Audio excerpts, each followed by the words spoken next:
Marie Antoinette might not have been executed if her husband, King Louis XVI, had taken a mistress. Let's get into it. The French court had a long-standing tradition of kings openly taking mistresses. In fact, they had an official title for it, the mistress en titre, or chief mistress. By today's moral standards, this may seem odd, but it had been long-standing tradition in France since the 15th century. And in some ways, having an official mistress was actually expected of the king. It meant that he was strong, masculine, and most importantly, virile. So when King Louis XVI didn't take a mistress, it was actually considered highly unusual. Louis XVI was an introverted man, he was very shy, and didn't have a lot of interest in sex. In fact, Louis XVI and Marie Antoinette did not consummate their marriage until around 7 years after their wedding. So you might be thinking, Jackie, what does all of this have to do with Marie Antoinette losing her head? As you probably know, Marie Antoinette was the target of severe hatred from the French people. First and foremost, she was accused of being a spendthrift, but there was lots of other accusations hurled at her as well. Many people thought that she was steering the king politically in the wrong direction because of her ties to Austria. And then she was also accused of being hypersexual, sexually deviant, having illegitimate children running around everywhere.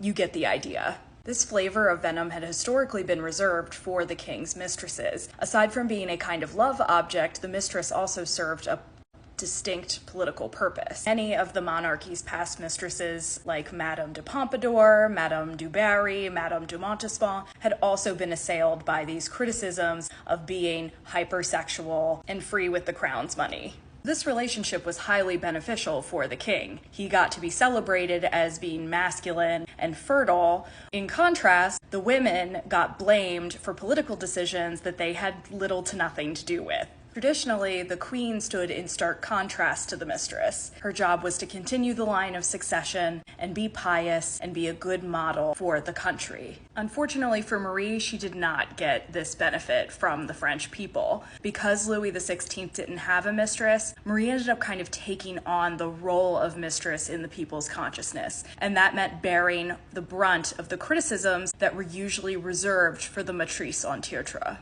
I mean, the people even called Marie Antoinette Madame Deficit, which sounds eerily similar to Quanto, the nickname they gave this mistress, Madame de Montespan, from 2 kings ago. So when you sit down and really take in all of that information, it's really not a stretch to say that Marie Antoinette might not have lost her head if her husband had taken on a mistress like his grandfather and great-grandfather before him.